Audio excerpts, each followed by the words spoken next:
Drops దగ్గర ఆదోని కాడ ఈ విధంగా చేయడానికి దళిత హక్కుల పోరాట సమితి తీసుకున్న నిర్ణయం వారు ఆలోచించి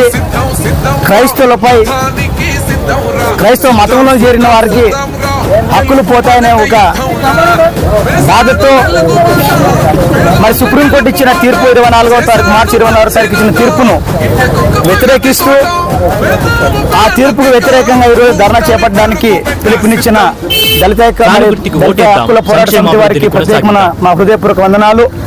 అలాగే మీడియా మిత్రులకు వందనాలు. ఈరోజు సబ్ కలెక్టర్ గారికి ఇక విన్నపాన్ని తెలియజేస్తున్నాం. సుప్రీంకోర్టు ఇచ్చిన ఆర్డరు అది ఒకసారి మరి ఆలోచించాలని మేము కోరుతుంటున్నాం.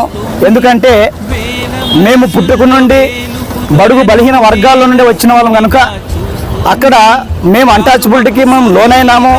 అప్పుడు ఆ దినాల్లో మేము చదువుకునేటప్పుడు కూడా మాకు అక్కడ సీట్లు లేవు, నీళ్ళు మరి అక్కడ బోరింగ్ ముట్టినీరు.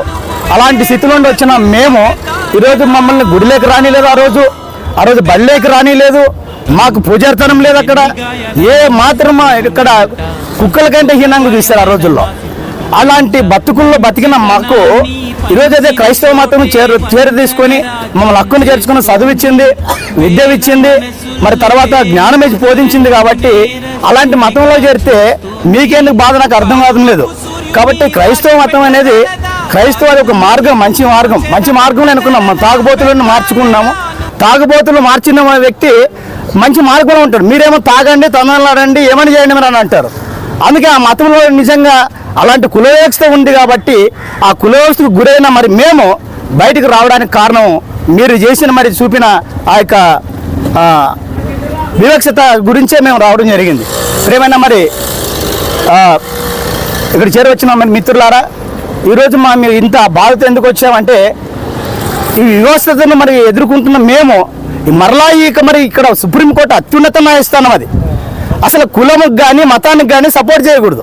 ఈరోజు ఒక మతానికి నువ్వు ఒక మతంలో ఉంటే నీకు రాయితీలు వస్తాయి, ఒక మతంలోకి పోతే నీకు రాయితీలు బంద్ అవుతాయంటే మీకెవరు ఇచ్చినారు హక్కు చెప్పండి. అసలు ఒక మతానికి మీరు సపోర్ట్ చేయొచ్చు సుప్రీంకోర్టు? మీ దగ్గర తండ్రి లాంటి స్థానంలో ఉన్న మీరు